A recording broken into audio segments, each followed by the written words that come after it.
Cool. Okay, and we're off. So I'd like to welcome Robin Bonn to the podcast. Thank you very much for joining me, Robin. How are you? I'm very well, Johnny. Yeah, thank you very much for having me. Excellent stuff. So you are an agency growth specialist and the founder of Definery. We've got some great topics to talk about today, specifically delving into the marketing industry, an industry you know extremely well, and looking at the opportunities in that area for outcome-based work delivery, obviously a subject that's very close to my heart. Before we get into that, bit of a question for you. How did you get from cell biology to management consultancy? That's a good question. I often ask myself the very same thing. In all honesty, I loved biology, and but then when you go to university and you learn more and more and more about less and less and less, so I got quite bored by it quite quickly. So I think probably like a lot of people, you do a degree and you're lucky to do it, and that's all good, and then you fall out of it not knowing what to do. So I found myself in a recruitment agency office, and they said, well, you know, you can count to 10 and you can string a sentence together, and you haven't got any obvious facial disfigurement, so you might want to consider a career in sales. I thought, okay, yeah, whatever, I'll give it a whirl. So I ended up selling very big computers to universities for about 3 years. So did the whole sort of, you know, Glengarry, Glen Ross, always be closing, leaderboard on the wall, sharp elbowed competitive sales floor type sales role for a few years.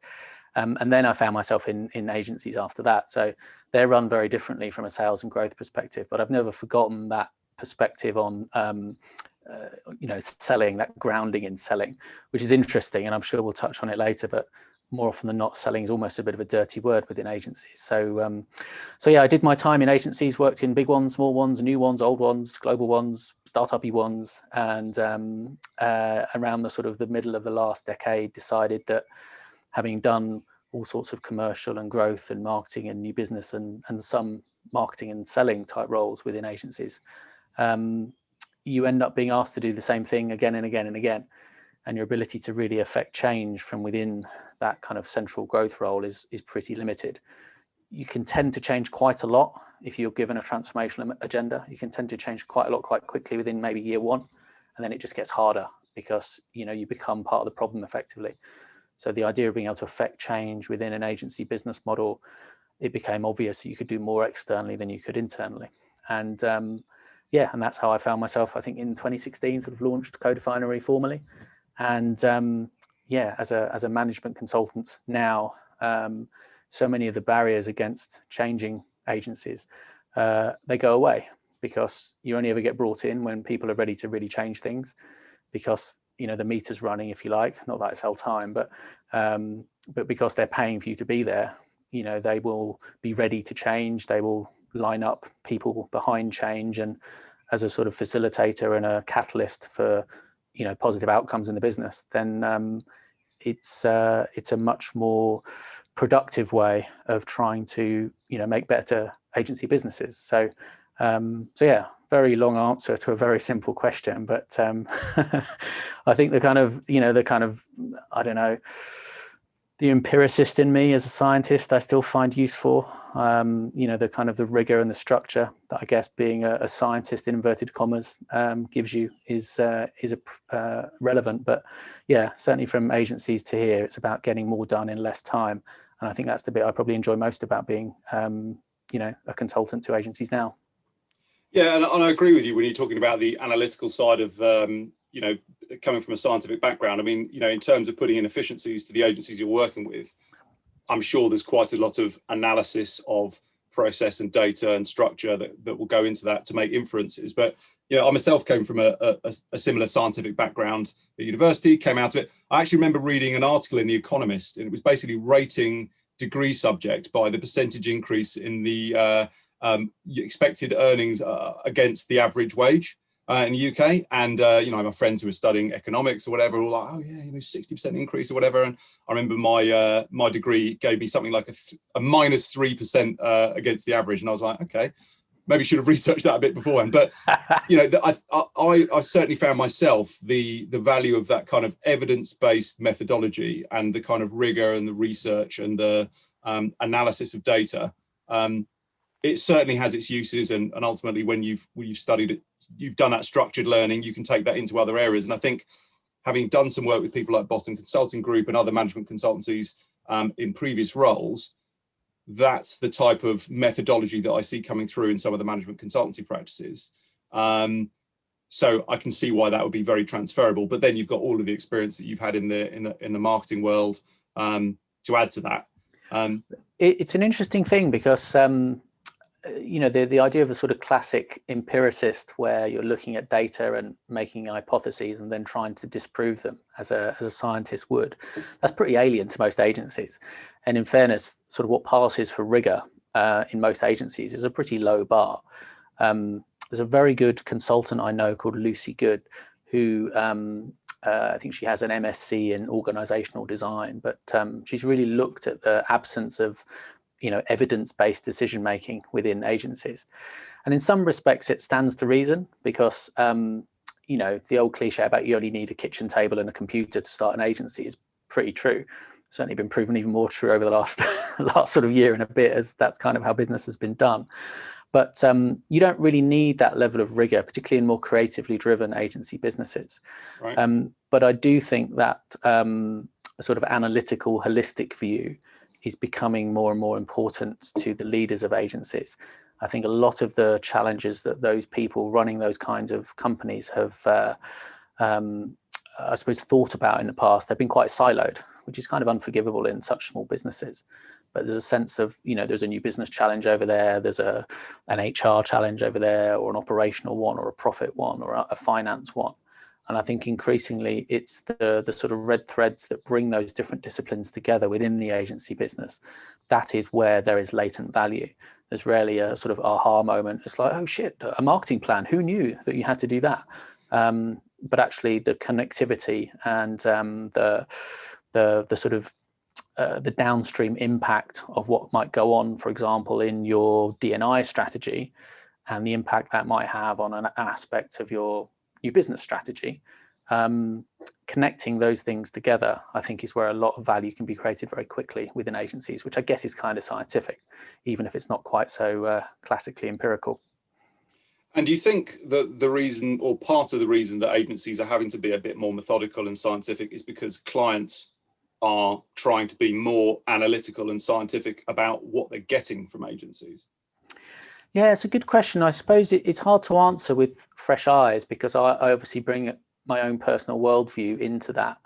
So I think, but the client perspective, I think you're right, is the driver. I think the reality is that so many of the complexities that clients have increasingly been sort of faced with over the last 20 years, and we could talk endlessly about how marketing as one aspect of that has changed, even before you get into the role of the chief procurement officer or the chief technology officer and all the other kind of mega trends, if you like, that we've seen as sort of business has become more digitized over the last, 20 odd years, 30 years.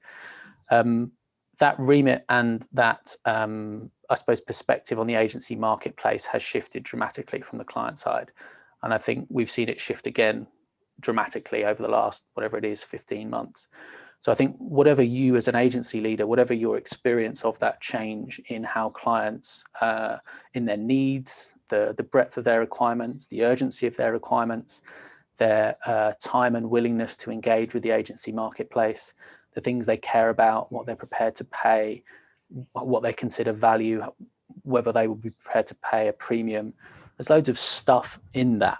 And I think that, as I say, particularly in the last sort of, the pandemic times, if you like, that's accelerated a realization that agencies need to think a lot more holistically about the way they cater for the market. There's been a much more, I suppose, action-based understanding of standout, for example. Given, sorry, there's a helicopter flying past my house, which I don't know if you can hear, but it's deafening for me. Okay, only just picking it up. All right, I'll just let it pass. That's loud. You find this end. Okay, good. Sorry, I probably should have carried on. No, it's all right. So yeah, that change in perspective on what clients are asking for from agencies, I think, is becoming something that agency leaders are much more willing to act upon. So things like standout is a great case in point. So many of the traditional agency so-called propositions, they're really just strap lines. They don't really confer any great differentiation. They kind of talk a little bit about how the agency operates, but it doesn't really speak much to a discrete target audience or a particularly ownable outcome that that agency can bring to the party. So just on that one topic of, how do we stand out, and how is that standout kind of presented to the market? How do we substantiate it? Why should clients care? I think that's being thought about in a much more holistic way now, in as much as, we could have just had a strapline and a new website, but actually now what we recognize we should be thinking about is, the strategy of the business and the proposition being one and the same. How does this impact the leadership? How does this impact us operationally, structures, process, people strategy, as well as the more obvious things like marketing and how we sell differently, how we price differently. So the connectivity between all those things, I think, is very much driven by how the client demand is changing, but particularly now how I think agencies are listening more to clients than they ever have done. Yeah, that's very interesting. And when organizations or an industry like that has to make changes, it all pushes towards how mature is the organization, how well structured is the organization, how well, as you say, linked up is their overall strategy, because they've got to start moving pieces around. They've got to start changing things and reinforcing messages, or changing the message, getting a better message out there. And it also comes down to the delivery. And I mean, with the whole COVID situation, would you say that as a general rule that has negatively impacted the kind of marketing agency world? I suppose by nature I'm an optimist, and putting aside obviously the sort of horrible human cost of the whole thing, I think from an agency perspective, I like to think that there will be a lot of very positive legacies to come out of COVID. And equally, I know plenty of agencies that have been horribly badly affected, not least necessarily because they've been in they're badly run agencies and weren't, they didn't have cash in the bank or whatever, but they were just in the wrong place at the wrong time, very exposed to, events and experiential, or, lots of business coming out of Italy when Italy closed down very quickly, all that kind of stuff. So just being in the wrong place when the music stopped is a tough situation. But I think interestingly, one of the, I suppose, the things I certainly didn't see coming, if you like, with respect to how the pandemic has played out, is that I think there are a lot of agencies that have been quite profoundly affected by it, negatively. They've seen a lot of, 10 years worth of growth just sort of disappear overnight, and, their turnover sort of be down into single figure percentage points about what it was, the year before. And you would just assume that would be heartbreaking and would be, just such a kick in the teeth, all the blood, sweat and tears that goes into building an agency business up like that, particularly an independent. It's kind of your baby in that situation. But actually, a lot of those founders that I spoke to were actually a little bit relieved. It was almost like there was a sort of a no-fault reset that had been imposed upon them. And I think that's prompted, I suppose, a little bit more of a well-rounded view on what growth could be for the agency marketplace. And I think that kind of directly challenges the old view, which was that kind of growth for growth's sake was ideal, and that success was about getting bigger. And it often meant that was a kind of proxy for any kind of strategy. So you'd ask a chief exec, well, what is your strategy? Oh, we want to double in size. We want to be in X number of markets. We want to be, or maybe we want to maintain 20% profit margin, or whatever it's going to be. And generally, these aren't strategies; they're just metrics or aspirations, and a lot of them are really just ego representations of ego, rather than anything kind of more kind of structured than that. So I think the pandemic has encouraged people to think a little bit more deeply, I suppose, about what success looks like for them. Do you really want to build a big agency? If you had a big agency, last year and now you don't, is life worse for you, or is it not? And of course, letting people go and, seeing sort of the kind of disruption that causes in people's families and mortgage payments and everything else is horrible. But in terms of the bigger picture, I think it's the road well traveled. You start an agency if you're an indie, and you want to get some traction and stability. So you win a client and it's brilliant. And then you win another one and that's amazing. And all of a sudden you've got 5 people and then that's brilliant. And then, you've got too much of your revenue coming from one client. It's like, shit, we better win another big client. And then you do, and that's amazing. And then of course you're just on a path then where you kind of consistently have to keep winning because you've got ever more, you've got more mouths to feed and bigger mouths to feed. And all of a sudden you've built a bit of a beast, and you've got to keep sprinting just to stand still. And, there is a huge sense of responsibility. You're getting dragged from pillar to post. You're working in the business, not on the business. You're attached to too many kind of client relationships. You don't have time to think. And that, I think, is a lot of where that relief came from. So to not have to do that anymore and to have the opportunity to build back the agency that you always wanted, rather than to just sort of be lumbered with the agencies, that appear successful, that you've kind of found yourself with, a sort of victim of your own success, I think potentially can be a really positive legacy. Because in a world where, you can start to build a meaningful strategy towards a much more carefully described outcome, which isn't just about size and scale, but perhaps speaks much more to, diversity in the workplace, or, a pleasant and inclusive place to be, or, a culture around your employees, or an ability to really invest in them rather than just resort to cliche about people are our most important asset. All that stuff, which no one those cliches, I don't think people adhere to them because they're not good people. They're just kind of the old rules of the game. And I think the more opportunity you have to challenge that and build a good business, and for it to be a great place to be, and for it to be fulfilling without you needing to be massive, I think, nothing wrong with being massive, and that might be the right choice for you, but at least it opens up a set of options for you. So again, yeah, very long answer, but I think the reality is that there could and should be a lot of very positive legacies to COVID, both societally and from an agency business model point of view. I also think people are smart and people are good, and they will make there be good legacies out of COVID. Yeah, some really interesting points there. I think when you're talking about kind of agencies almost running down the tracks, it's all moving too fast. For the people that kind of built the agency, it's very hard to focus on quality when there's that much quantity going on. And as you say, it can run away with itself. I know exactly what you mean.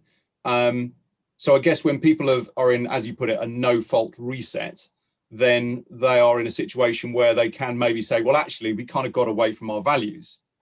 And that was something that was really important to us. And actually, we can get back to, we don't have to be 300 people. We could be 50 people or 10 people, and it could be fantastic because our values are, we're doing great work, and we've got a really great culture, and we've got, brilliant people, and we genuinely do care about our people, and, embrace diversity in all its forms, and also the kind of cognitive diversity of having different people from different backgrounds coming up with great ideas and different ways of looking at things, because people have got different experiences in their different lives.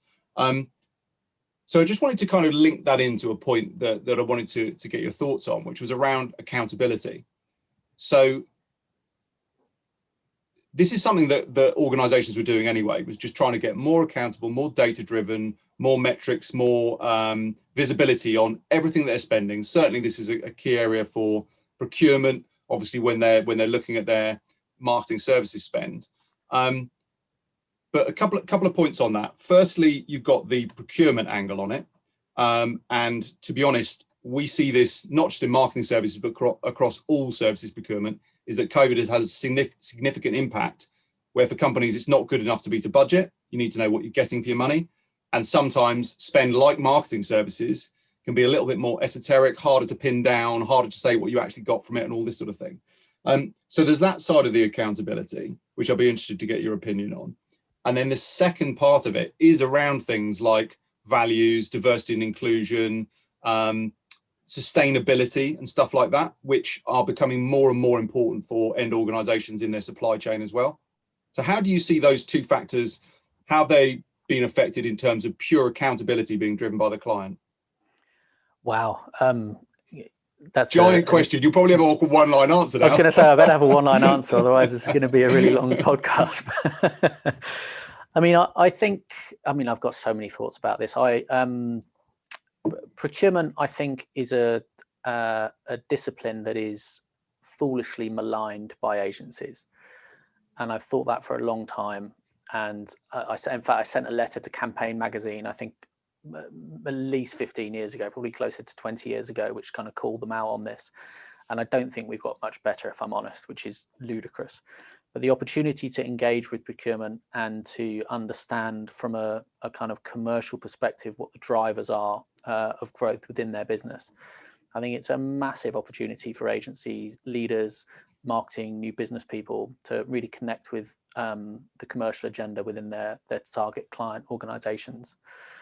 So I think particularly now, if there's an increasing kind of focus about not just what we're spending, but what we get for the money, obviously that leads to a conversation about value. And I think that, there is, for many, many years, there's always been this conversation within the agency community. Magic and Logic, you might remember, was an initiative from, I don't know, maybe 15 years ago.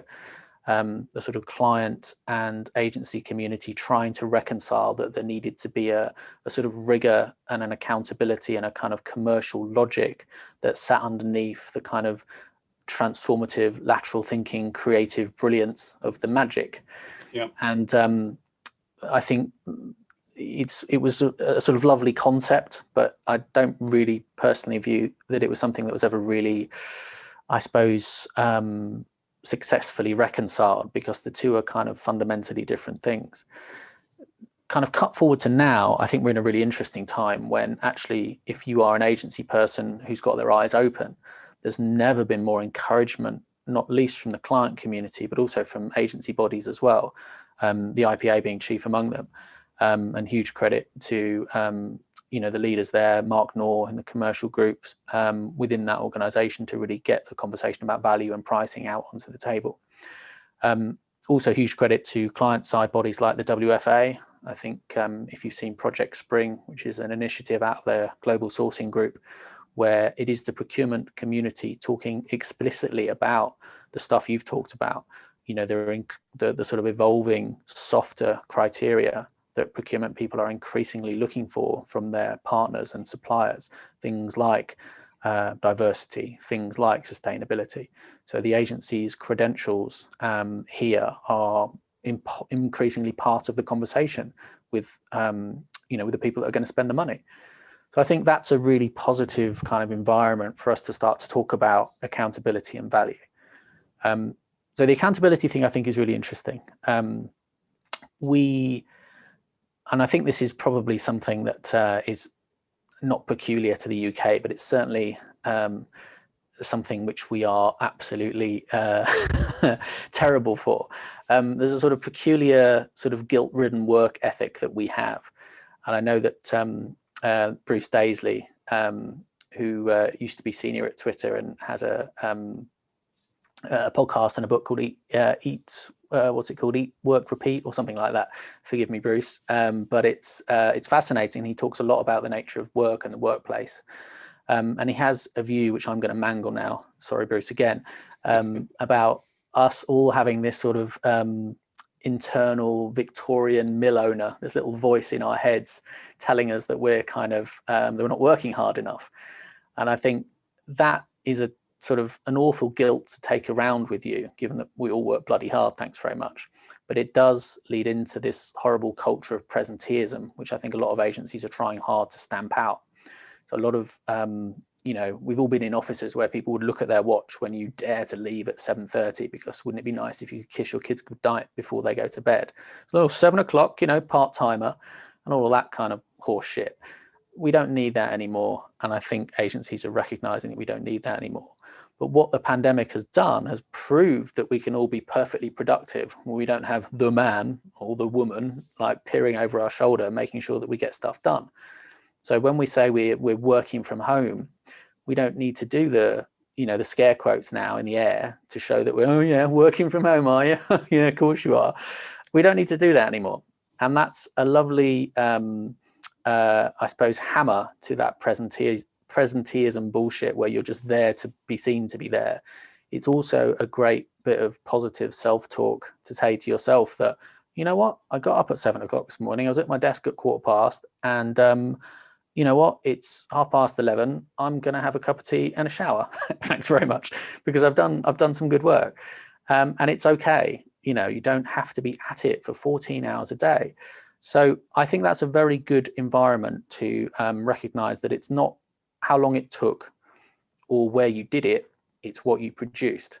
So I think we're in a position to have a much more grown-up conversation about accountability, which I suppose leads into the conversation about agency pricing, what constitutes value, and you know, ultimately evolving away from some of the practices within agencies that are also supportive of a long hours kind of commoditized, you know, working culture, such as selling time and materials, which are you know, people are poorly utilized and those monies are kind of poorly recouped. So it's endemic over-servicing, throwing resource at a problem, and all of those unsustainable business practices that, you know, the agency business has been carrying for, you know, well, since forever, but certainly been struggling to afford for the last 20 or 30 years.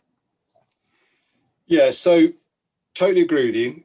The pandemic has absolutely shone a light on the fact that it's not about where you do it or when you do it, it's about what you do, and that it's done to a good standard and in the time that needs to be done. So it's all about outputs, outcomes, productivity, however you want to kind of phrase that. In an environment where you can get away with the whole kind of presenteeism, time and materials, bums on seats, people just being there and, you know, being in an office and thinking to yourself, well, there are lots of people here and they all appear to be doing something. Therefore, it must be all great. That, for me, it ties into this overarching problem, which links back to what you do, really, which is about strategy. Because I think organizations are having to overcome these hurdles now, partly because of COVID. And there's just been this focus on, well, what are you actually doing? Procurement teams saying, well, what am I actually getting for my money? And wanting to really get visibility on that. We see that with people using our technology all the time, where they know what they spend, but they want to know what they got for it. So there's a hurdle for companies because they've got to define what they're going to do. And the company that's engaging them needs to define what they do. And, you know, clearly that should be part of the process anyway, but I think there can be some laziness when it's not really outcome driven. Whereas if a piece of a requirement is really outcome driven, there might be some change along the way, but you're clearly saying, I'm going to pay you X to do Y. Everybody's clear about that. And then everybody can do it in the most efficient way. The company's happy they've agreed to pay a certain amount and they know what they're going to get for it. Their strategy needs to be lined up because they need to know what it is they want to do and how that fits into their overarching strategy. Very important they communicate that correctly. And therefore, the marketing agency needs to have a clear understanding of what's required of them in a particular project and across all of their projects and programs. And therefore, they need a clear strategy as to how they're going to resource that, how their organization is going to be structured and manage to deliver that. So when you look at that from a kind of analytical, scientific point of view, it makes a hell of a lot of sense. But there are definitely some hurdles for the agency world and clients to adapt to that. What do you think? You talked a little bit about the perception of value and this kind of, what I guess sounds to me like, you know, wholesale mismanagement of time-based working. What do you see as the major things that need to change in that, where the big problems are, where agencies are losing money and they're not delivering and clients aren't happy and agencies aren't happy? Where are the main pain points?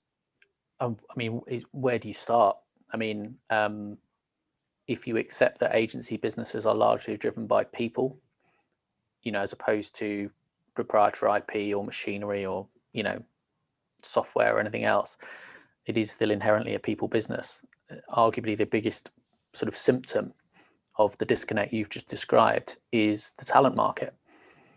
So even sidestepping an enormous challenge around diversity of, you know, in all of its forms.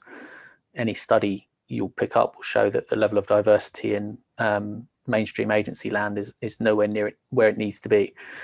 But just the challenge for finding good people, keeping good people, you know, making sure that great, talented, creatively minded people are not going and finding more attractive, more glamorous jobs elsewhere. That, I think, is probably the biggest, most pressing challenge, I suppose. And you can see that left, right, and center, that obviously so many agencies are having to run very lean now because there just isn't enough money in the system. There's a lot of very junior people, with the greatest of respect, who've got very big job titles. A lot of very senior people have been kind of let go, and it's effectively a race to the bottom, which needs to be stopped. And I think we are starting to see more change on that front, more consolidation of big agencies, more sort of explicit strategy and more specialization within all agencies, just a little bit more focus, a little bit more strategic clarity that allows them to stop trying to be all things to all people. So I mean, that barely scratches the surface of the challenges that you're talking about. I think the question of value is another big one. In my opinion, I think when you're looking at the biggest hurdles that, whether it's individuals or, agencies or businesses, any organization, the biggest hurdles that you have to change is often language. Right. So just simply everybody having a shared understanding of what it is that's the problem. You just lean into so many cliches with this kind of broad conversation, but the idea that you've got to define the problem before you work on the answer, I think is critical. So when we're talking about value, we don't really talk about what value is. I think a lot of agencies defend their sort of presumed seat at the top table within business in very vague terms.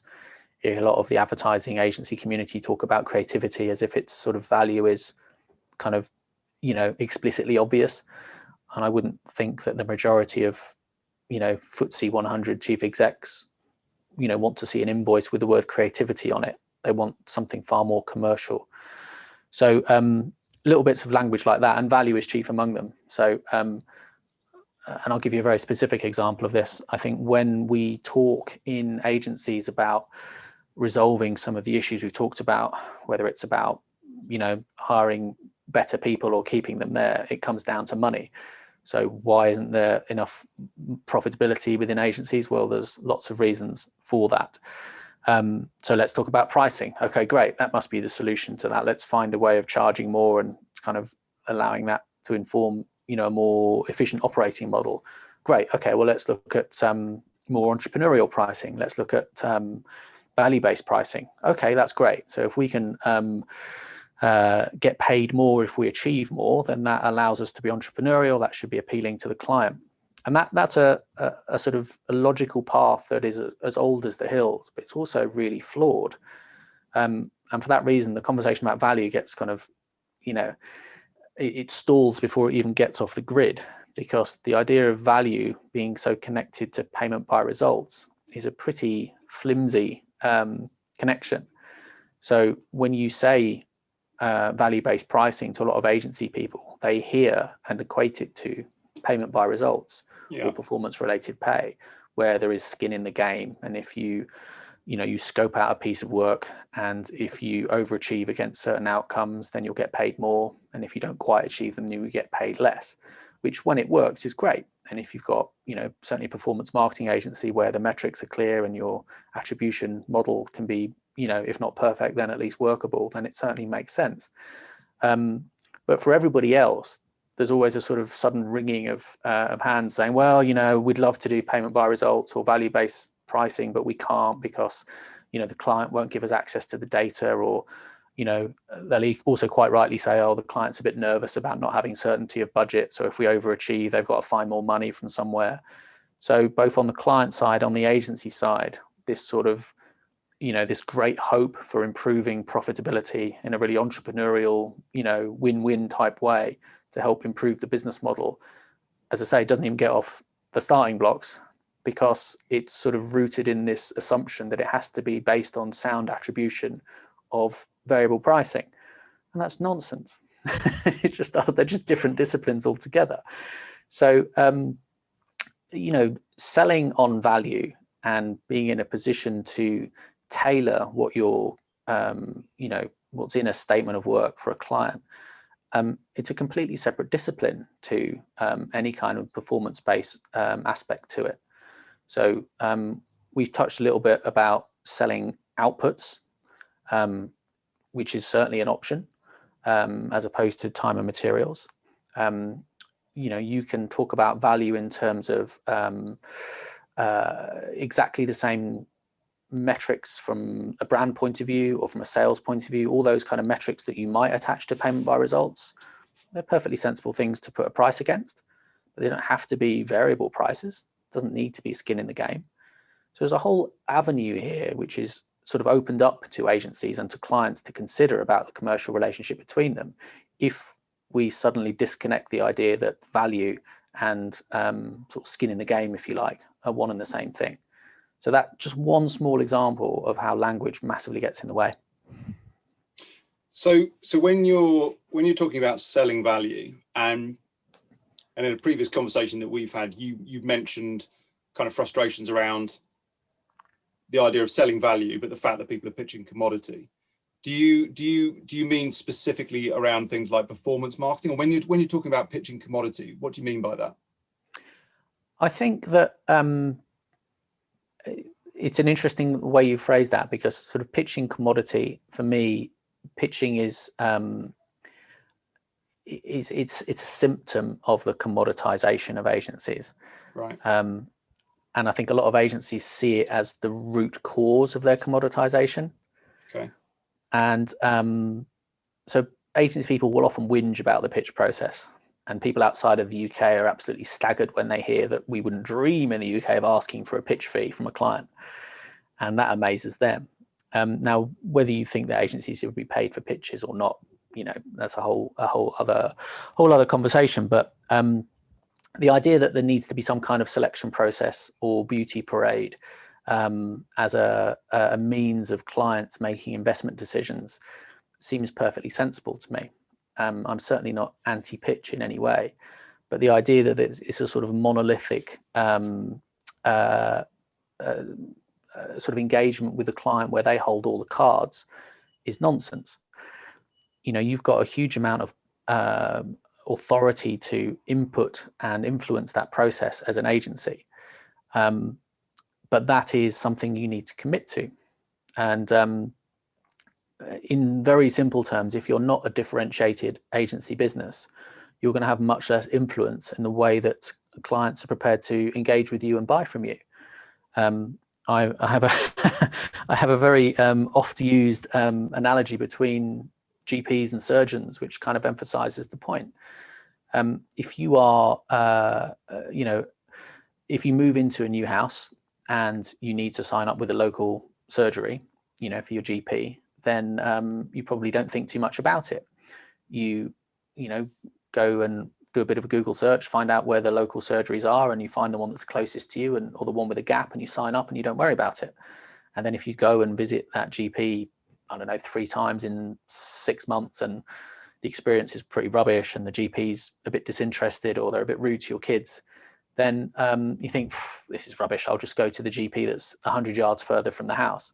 But it's not a particularly high engagement decision, because the expertise that GP has is pretty broad, and that's kind of the job. The clue's in the name, general practitioner. Now, if you contrast that to if you had a much more acute problem and you needed surgery on it, then you would probably engage the medical profession in a very different way. You would certainly search probably much harder. You'd think much more clearly about your criteria. You would probably travel further. You might decide to pay more. And if you then eventually found the right surgeon for you, and you had to go through whatever waiting list they decreed you needed to follow, and you met them, and they were, sort of just as lacking in bedside manner as that GP was, at that point, you would take it on the chin. You wouldn't say, right, forget this, I'm going to go and find a different surgeon, because obviously at that point, you don't have many options. You've got a problem that needs solving. You're in front of an expert, and the fact that they are a bit sniffy with you is just much less important than it was when you were with a GP. So for me, the read through to agencies is super clear. If you can provide something to the marketplace that solves a problem that clients are acutely facing, then you're in a much better position to have bargaining power when it comes to the way that they choose to buy from you. And you're never far from a dating analogy either. It's not quite treat them mean, keep them keen, which is a horrible phrase at the best of times. But it is a sense of being able to exercise some degree of control over the way that people interact with you, as opposed to just being told what to do by the client. And again, you mentioned procurement at the start. I found this really interesting. So the sort of agency perception of procurement as these kind of aggressive Rottweilers that will, sort of force you to do things you want to do and force you to sort of take margin out and force you to show, your overhead recovery rate and all that kind of stuff. It's just their job. And actually, I've met plenty of procurement people since not being an agency person that I'd met before. And of course, they're nice as pie. And of course they are. And actually, they'd rather if agencies put up more of a fight in those situations, because all the things that agencies think they can't do, if you ask procurement people privately, they'd be more than happy to accommodate. So, sharing rate cards, for example, is a case in point. If you say to an agency person, well, when the client asks you for a rate card, what if you said you didn't have one? Oh my God, we can't do that. They'll just throw us out the process. Oh, would they? You sure? And actually, that's not necessarily the case. It might be the case, but again, if you're differentiated and they recognize the value of what you do and your expertise in solving that acute problem they face, then they might well open a conversation up with you about, well, all right, how do you handle kind of the commercial arrangements? And then you're much more in the driving seat and you can tell them how you do it. And if they don't like it, that's okay. There's more clients in the world. They can go away and find the right agency for them. That's no problem. I think we're all sort of conditioned in mainstream agencies to believe that we must be the answer to all of the clients' problems if only they would believe it. So we're far more in the persuasion game in agencies than we should be. We should be far more in the kind of, look, this is what we do. This is what we're great at.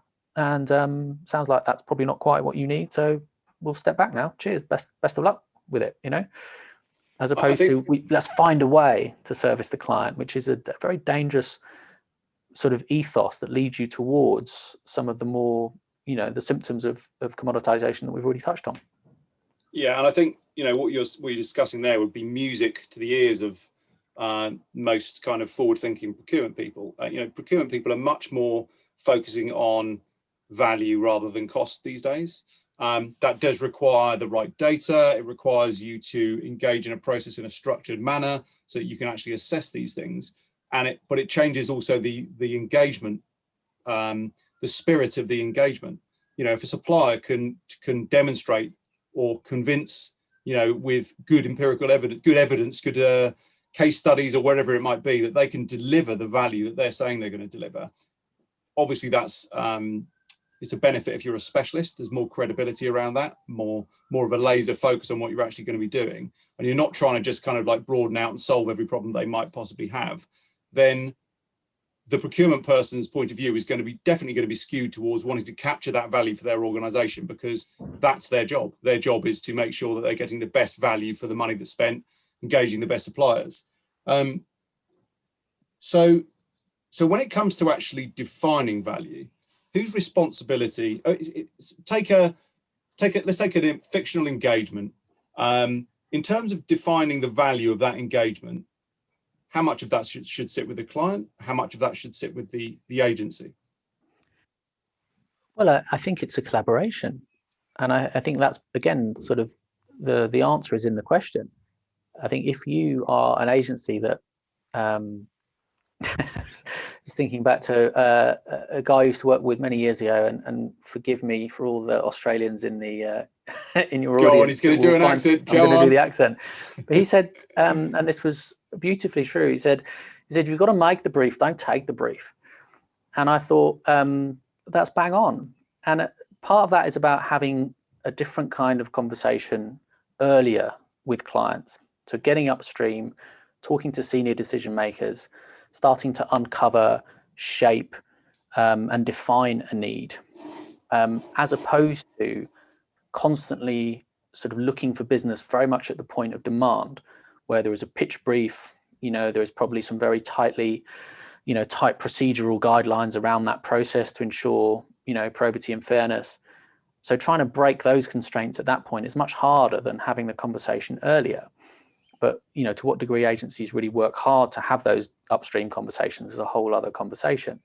So if you are in a position where you can have a meaningful conversation about the size and shape of a brief, what value looks like, how to get everybody's, incentives pointing in the same direction, then it should absolutely be a collaborative engagement.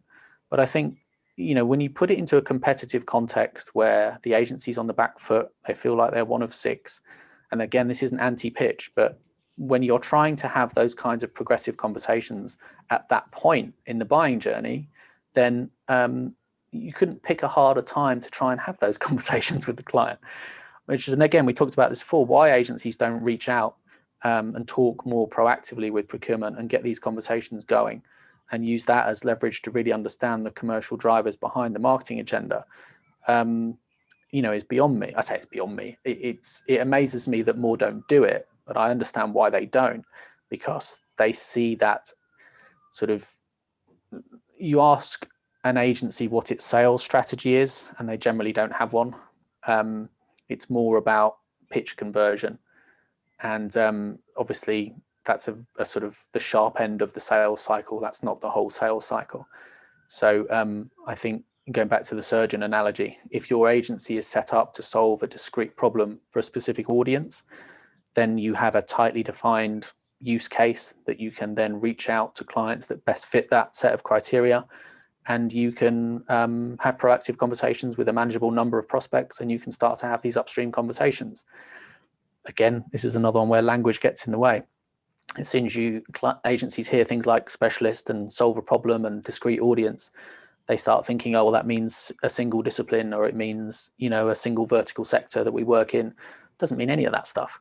Could do. Nothing wrong with those things. But, specialism could be big. You could argue that the four, big holding companies are specialists in servicing the, end-to-end needs of global advertisers. Perfectly reasonable. You could argue about the level of differentiation between the WPPs and the Omnicoms of this world, but in terms of their competitive set, I think that's a reasonably well-defined marketplace. And yes, there's smaller independents sort of snapping at their heels as client demand is changing and the nature of globalization is changing. But the reality is that specialist doesn't mean small. But if your business is specialized and tailored, then you can design an entire business model that allows you to win more of the kind of work you want to do from the people that are most likely to buy it, using the kind of sales cycle that speaks to your mutual benefit, which of course leads you back to the point you raised, which is about having a peer-to-peer conversation about whether you're the right fit for one another, not trying to persuade the client that you definitely are, and then for having a grown-up conversation about where the value is going to come from. Yeah, it's just that consultative approach, and being good at solving a particular problem just has benefits all round. It has benefits for the client. It's much more definable in terms of what this supplier is being brought in to do, what their area of expertise is, and therefore it should, by the very nature of that, be easier to define the type of value that you're going to deliver. Procurement people want to be able to measure what's being delivered. We paid X, we got Y. How does that stack up? What's the return? How is that impacting the rest of the business? There's so many cool things the procurement people can do with the data that they have in terms of looking at external influences, internal goings on, feeding information up into the C-suite to say, this is working really well, we think this is driving X and Y, but it's only as good as the data they've got. And that data, to a certain extent, is only as good as the relationship and the depth of the relationship they have with their suppliers.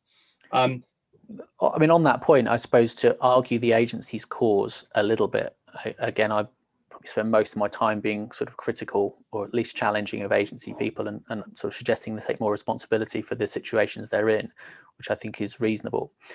I think the other side of the coin is, as much as I would defend the agency community.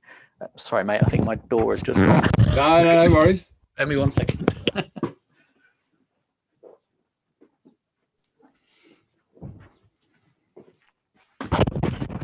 I thought we were going to get a third member of the conversation, but come on in. Come on in. I mean, it's the kind of COVID normality, isn't it? Just invite them in. Exactly. But so you were saying that with not wanting to be too harsh on the agencies themselves. Yeah. So this was a point about procurement. So assessing value, defining what's going to be done. I just think it's easier if somebody comes in and they're a specialist.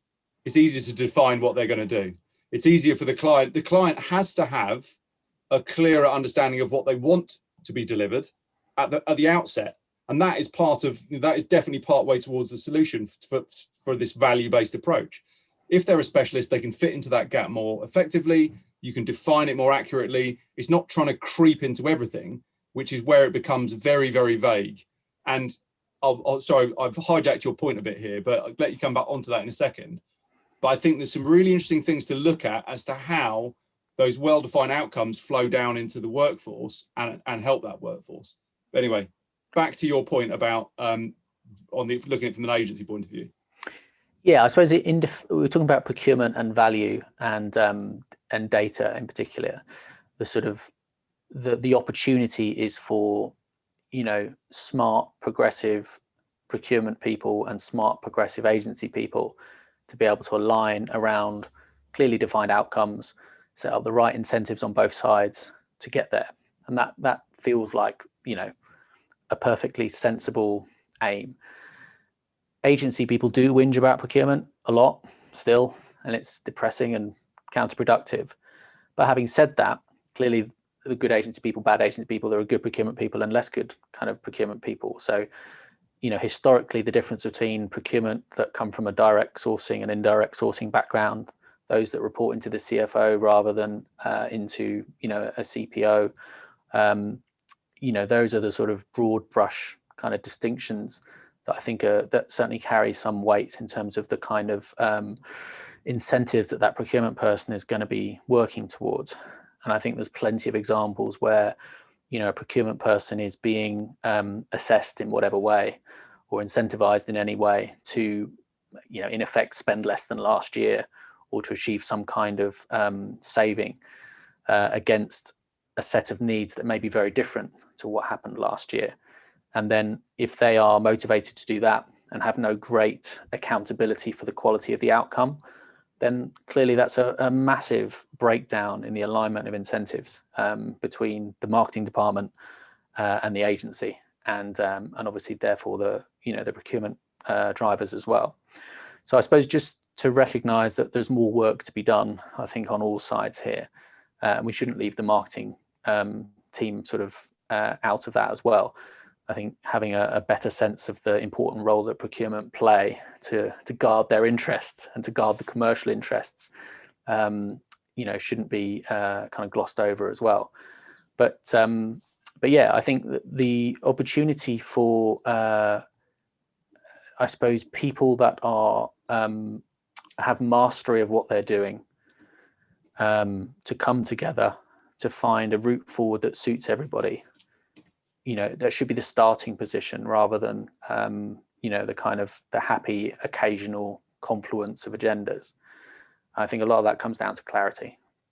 So in this instance, obviously, we're talking about marketing agencies in the broadest sense. So if the marketing client has got real clarity over what it is that they're trying to achieve, whether they reach that clarity in combination with a consultative, smart, strategically minded agency or not, but as long as that agenda is clear, if the potential agency partners they're considering have got demonstrable expertise in doing that, then that's a great basis of a fit, as opposed to, we're pretty sure we want agencies that can kind of do this stuff, and agencies that are like, yeah, we can totally do that, of course we can, and then get back to the office and think, Christ, we've never done that before, how do we do it? And I'm not trying to squeeze the entrepreneurialism and the kind of, you know, essential optimism out of the business, but it's not a business model. And I think that's been a challenge for agencies for a long time, the sense of like the answer is yes. What was the question again? But it was definitely yes. That's certainly a concern. So yeah, again, it's a sort of, there's such multifaceted challenges that touch on so many of the, you know, the sort of strategic and structural and, you know, sort of behavioral and mindset norms within these different groups of stakeholders. Trying to unpack them within the context of one answer is really tough. It is, but I think you made a really good point there when you were talking about, you know, marketing departments facilitating the involvement of procurement, but also they need to recognise the benefits that procurement can bring to them if they can actually get them involved. You know, procurement people aren't there to say no. Procurement people are there to make sure that the organisation is getting the best value for the spend, working with the best suppliers, delivering the best outcomes that actually push the business forward. You know, it's a central, crucial role within the overall strategy of an organization.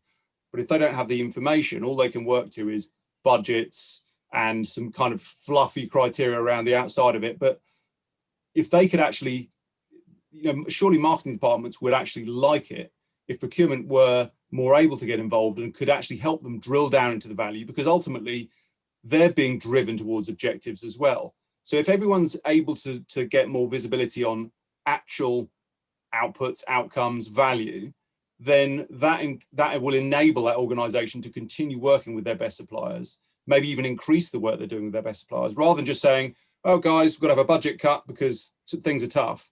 If you can actually say, well, this agency are delivering massive returns on value, and we asked them to do this, they did a really great job of it, and it's delivering these results. That's something that procurement can fight the case and say, well, actually, we should be spending more money on that because the objective is to drive returns. And that's certainly something that's going to appeal to the CFO, the CEO, or the CPO, however that kind of filters through. I think that's really interesting. So one of the, we sort of position marketing and procurement and agency as a sort of, as 3 points of, on the triangle, if you like. But actually, when you start looking at the incentives between them, I think there's huge alignment between the marketing department and the agencies.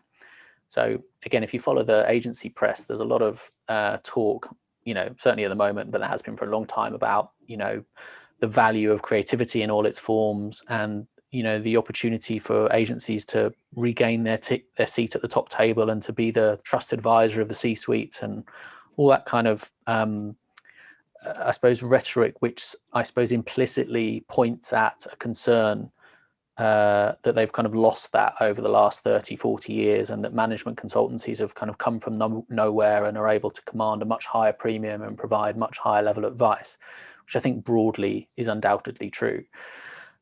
So how do agencies get the ear of the chief exec is a thing.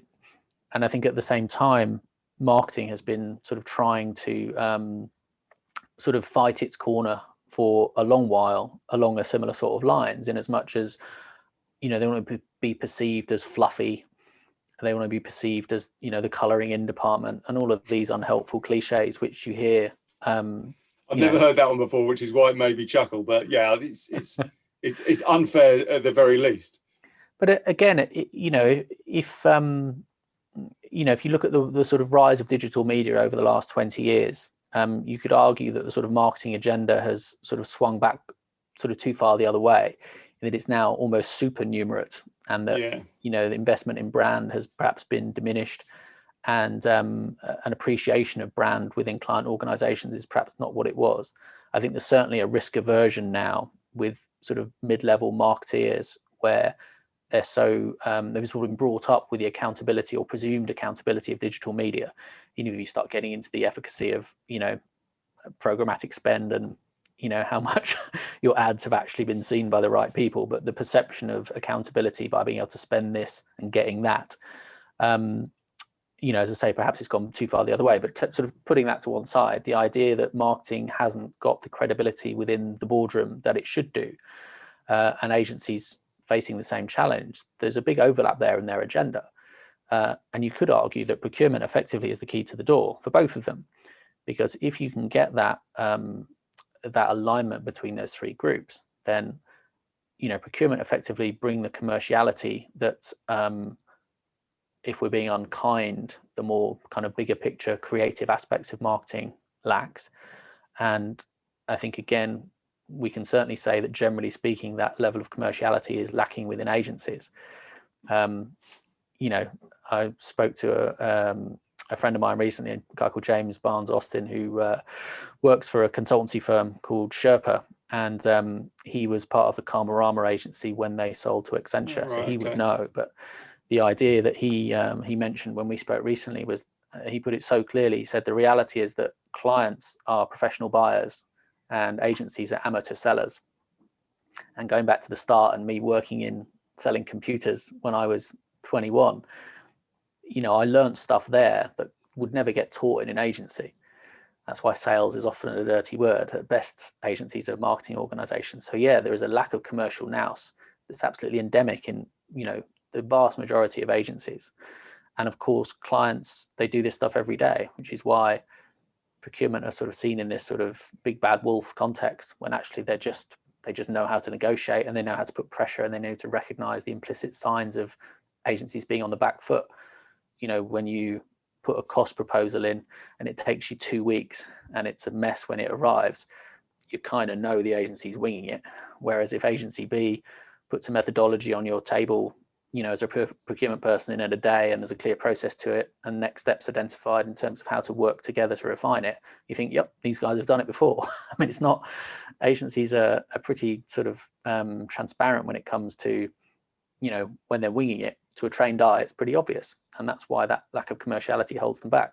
Anyway, back to the original point, you have a real opportunity for marketeers and agencies to embrace procurement, to build a commerciality into the arrangements between them, where value is clear for all, and that will improve everybody's day. Yeah, I mean, you make some great points. I like the point you made around the marketing agencies needing to align with marketing departments, effectively be an extension of those marketing departments. And I think that's always going to be called into question, because it can on the very kind of vague surface of it, it can look lazy. Oh, it's just more capacity. Why aren't you getting your team working harder? Why aren't your team doing more of this? So I think the more that shifts towards outcome-based delivery, the less confusion there is about the value that's being delivered. It's like when you're talking about everyone having to work from home and stuff like that. With the whole working from home. I mean, I've spoken to large organisations during the pandemic where they were having difficulties with this, and part of it was, how do we know people are doing what we need them to be doing? And maybe that's just because normally everyone's just, well, they're in the office from 8 till 6 or whatever. That's seen as a proxy for them doing what they're meant to be doing. When you actually drill into it, if someone's got to manage childcare, if they've got to manage, I don't know, a pet, or they're dealing with distractions in the home, or having to pick people up or whatever it is during the pandemic, they've had to do what they need to do and fit it in themselves. Some organisations that I've spoken to have even considered things like screen tracking and stuff like that, to say, well, are they at home? Are they just watching Netflix? There could be like, the green lights on Teams, but they're just watching Netflix. But actually, if you just judge people on productivity, that's far more effective and it's far more fair. And it kind of takes me back to the point I was making about flow down. If you've got clear objectives, I think people like individually working to clear objectives. And if agencies want to attract people and retain people, who, particularly if they've got specialist skills, then if they know that they're going to actually deliver an end product or an end point, or an output, that's something that just works a lot better for a lot of people in terms of actually just getting satisfaction out of what they're doing. So coming back to that extension of a marketing department, I would argue that there's certain work that's always going to be very difficult to take away from a T&M basis. But there's other work that absolutely can be far more outcome based. And it would suggest to me that would be better in some ways all round. Where it's the right way to do it, it'd be better all round, because the marketing department know what they're getting, they know what they're paying, they know what their value they're getting out of it. Procurement can see it.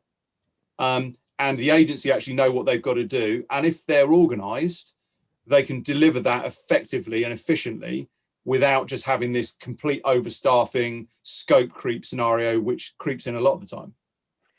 Yeah, again, there's so much in that. I think we're back to the nature of expertise. If you are doing, expertise is about doing something consistently and getting good at it. And even that kind of language worries agencies, because the idea of feeling constrained and only ever doing one thing, that's a nonsense. As if you can't be really broad and innovative in your approach to solving a big problem, whether it's globalization or whether it's brain surgery. There's no limit to the breadth to which you can apply to solving those kind of problems. So bringing the sort of depth of knowledge that working consistently on related things brings to you allows you to get good at doing it, which allows you to get good at knowing the cost and therefore being able to price it. So there's nothing wrong with T&M. And you're right, probably certain kinds of tasks are sort of better suited to it. I think most of the progressive voices around pricing in agencies are not advocating the death of T&M. They're just advocating having a richer suite of tools in the pricing toolkit at your disposal. Kind of right place, right time, isn't it? Absolutely. Absolutely. But of course, if you don't have people that are trained to understand the differences between them, if you don't have permission as an agency through your differentiation to earn the right to have a different kind of conversation about pricing with the client, your opportunity to change that ultimate commercial relationship is much diminished. A commoditized agency with a 23-year-old senior account director who's had no training around the difference between outcomes and outputs is going to struggle. Equally, if it's just the FD that does all the pricing because she's the one with the knowledge, puts an awful lot of pressure and a single point of failure and a single attitude towards the right or wrong way of doing stuff. So there's loads of kind of organizational kind of change that needs to happen commercially within agencies from a mindset perspective, for a structure, process, responsibility, roles, training, all that good stuff that needs to sort of stack up behind this. But yeah, there's nothing wrong with T&M. There's nothing wrong with fixed prices for outputs. And in essence, because there's this sort of chuck resource at the problem mentality within agencies, time and materials should work in the agency's favor because the risk should sit with the client. This is how much how much time we're going to spend on the problem, and if it doesn't get fixed in that time, then you're going to need to buy more time from us. And that's how lawyers work. But lawyers are able to monetize every hour they spend because you take it as read, even when you can't see them. However much time they're spending in those six-minute increments, they will be charging you for, and you pay the bill and you grumble in the pub and you move on. Whereas agencies don't have that backbone. You could argue they don't have the professional kind of credibility, if you like, to be able to do that either.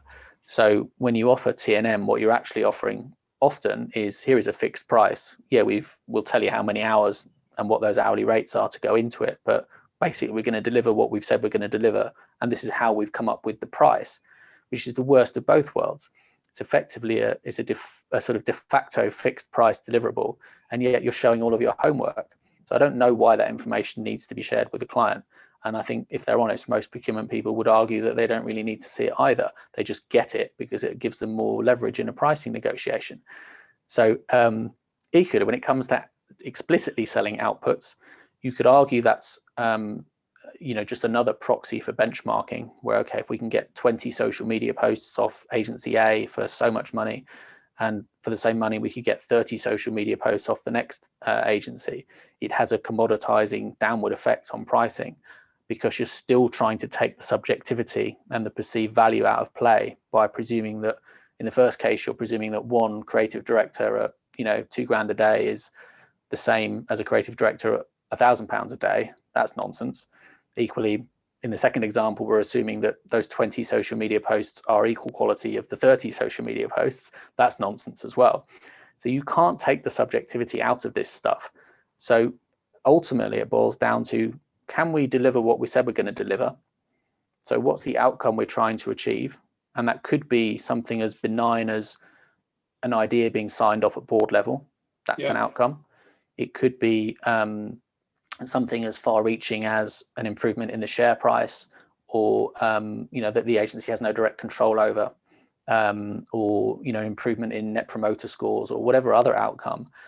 There doesn't have to be a performance-related aspect to that.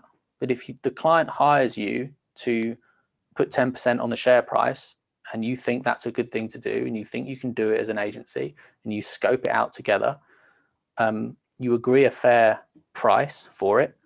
The agency knows its costs and doesn't have to share them. It should be a win-win.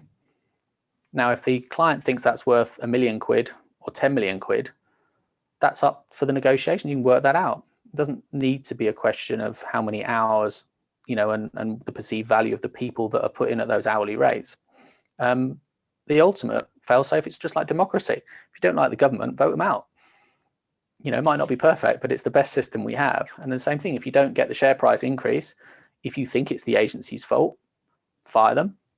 And if it's fair, they'll think, okay, fair enough. If they think they've been harshly treated because the product's a dog and, they're selling barbecues and it rained all year, they'll feel hard done by. But it doesn't change the fact that that's how it's going to end up. It's a bit like gig tickets. So there you go. If you love music, you buy a gig ticket and you hope to have a good time. If it's a big name, you maybe pay more money for the gig ticket and you really, really hope you have a good time because you spent more money and there's a reputation to behold. And if it's a shit gig, you're disappointed as hell. Whereas if you spend a fraction of that money on a gig ticket for someone you barely heard of, and then they blow you away, that's amazing. But it's still a leap of faith. You decide to pay money based on your perception of the value you're going to get. And if you're happy, you might do it again. And if you're dissatisfied, you'll do something differently next time. That is ultimately what it boils down to when you're dealing with subjectivity. Yeah, and like you say, if you can effectively package it up with the allowance for the subjectivity involved in this type of often creative process, then you're still working to an outcome. You're still saying we're going to do this and we're going to price it like this, and the client is accepting, saying, well, that works for us. If you can do that for that price, we're really happy with that. Great. Then it's down to the agency to deliver it and to make that work for them commercially. But that's how it works in most other scenarios. Exactly. You absolutely. toss how much your airline is paying on fuel. It's just okay. If it's going to cost me $2,000 to get across the Atlantic, or it's going to cost me 700 quid or 300 quid, I'll pay my money and I'll take my choice. I think as in fairness to clients as well, I think there's probably a lot of pushback here from the agency business model, where certainly in the network agencies, they really value the predictability of revenue over lumpy profit. Yeah. And I think offering a variety of pricing mechanisms, which maybe have the potential to create a more profitable win-win, like the one we've just described, it makes reporting difficult. It makes the management of their expectations and the reporting back to their shareholders trickier, because that's just not how they've been sort of set up to operate. And I think that is a massive cultural and structural impediment to a richer, more commercially informed, flexible conversation with clients. Yeah, and it may mean that we see agencies taking a slightly different shape if that becomes more the kind of normal way of doing things. Or it may be that that's only certain types of clients want to do things that way, or only in certain areas. But I think the bottom line here is that within that process, procurement don't want the supplier to fail. In 99.9% of cases, unless there's some sort of personal disconnect where people just really don't get on with each other, personality clash, procurement, and if they're professional anyway, then that's neither here nor there, but they want the supplier to achieve their objectives. They want them to do a great job, and because then they're in a good position, that the business is working well, marketing are getting what they need, it's money that was well spent, they did a good job in helping procure that service. So yeah, people if people can go into it with a mentality that everyone wants this to work and actually everyone benefits from it being a good outcome, then that's going to go a long way towards it. But as you say, it's very complicated. But then so's the current situation. It's very complicated where you have disorganized T&M and cost overruns for the client, lack of profit for the agency, lack of kind of measurability on what's actually happening on a day-to-day basis. At what point do you know it's gone astray? Whereas if you're working to outcomes and milestones in particular, then you're kind of breaking it down and you can see it in real time. So yes, there's mileage to get to the panacea, but it's not a perfect situation at the moment. But I think it's a really interesting opportunity that I think really the last couple of years has definitely opened this up as more of an option. I agree with you, and I think the agencies being more focused, there being a more kind of holistic commercial conversation within those agencies can only help reach that kind of outcome that we've talked about, that kind of more informed, more peer-to-peer, more constructive, aligned relationship with marketing and procurement. It's I just don't see any other way of them successfully doing business moving forward than starting to adopt those kind of approaches. And as I say, I hope that COVID can be an accelerant to a different kind of conversation, and a more mutually beneficial one. To your point, everybody wants the same thing at the end of the day, and I think we can talk about incentives and alignment and procurement being incentives by cost saving versus outcome, and those things do need addressing. But it's a bit like when you go and watch a stand-up comedian. No one wants a comedian to bomb because it's an unpleasant experience for everybody. And it's the same thing here. Everybody involved with this conversation wants the brand and the business to do well. Clients want agencies to make enough margin to build good businesses, to be able to deliver great work. Nobody is suggesting agencies want to be profiteering, so giving good value for good money, and that seems perfectly aligned with what procurement should be aiming for. And of course the agency's kind of criteria apply to the marketing client as well. So it just shouldn't be beyond the wit of man or woman to be able to create a sort of tripartite relationship where everybody is mindful of this. I think you made another really good point as well, which is it's easy for me to sort of glibly talk about, well, just pay us £1 million and we'll increase the share price, or call it 2 million or 10 million or whatever. It's not an all eggs in one basket point. So as you said, sort of staging deliverables and having a journey towards that, where there is a degree of commitment, but there are so the protection from a client side to be able to get out of an agreement. And if it's not working, you start small, you build a relationship, you trust one another, and away you go. It doesn't have to be a sign up for 3 years. Obviously there are certain projects that necessarily warrant that kind of commitment, whether it's an infrastructure piece or whatever else. But I just feel like somebody said this to me the other day, and I think it's absolutely spot on. There's so much in a kind of commoditized market where there are a lot of agencies with very little difference between them, all struggling to compete at the point of demand, where the presumption is that the client knows exactly what they want. It's so dysfunctional as a marketplace, and it only drives towards the bottom, which harms the client's agenda as much as it harms the agencies as well. But I lost my train of thought now. Bugger. What was I going to say? Just to come back to another point, you might well pick up on that in a second, but just to come back to something you were saying about the measurement of milestones and kind of protecting value on both sides. It's just better for everyone, because when you're delivering a project, if it's broken down into milestones, stuff's probably going to change along the way. And if it does change along the way, and that's agreed within that process, a change request, a variation to the project, procurement can get on board with that, the client stakeholder gets on board with it, the supplier gets on board with it, and everybody moves on. Because too often people can just end up in the soup where a project's gone awry. It's not necessarily the supplier's fault. It might be that the client hasn't executed on something, or hasn't delivered, or they were late, or whatever it might be. But it's just a sensible way of doing business. I always think it's kind of like the way people sometimes will engage builders on their own house. Sometimes you'll hear stories of people saying, "Oh, it was just, they were just going to come on to take this much time, and it took longer and went on for 6 months, and they're still here. They're actually going to keep my voice down because they're in the bathroom at the moment." Versus clear, we're going to do this, and this will cost this much. Actually, you're changing that, moving the goalpost, and you've just asked me to do X and Y extra, so that's going to be this much extra. It's just that clear accountability on both sides. But anyway, if that hasn't completely distracted you from the point that you were trying to remember, nothing will. Did it come back to you? No, we will. It will pop back into my head as soon as we hang up the call, actually. But as is often the way. But it's gone for now.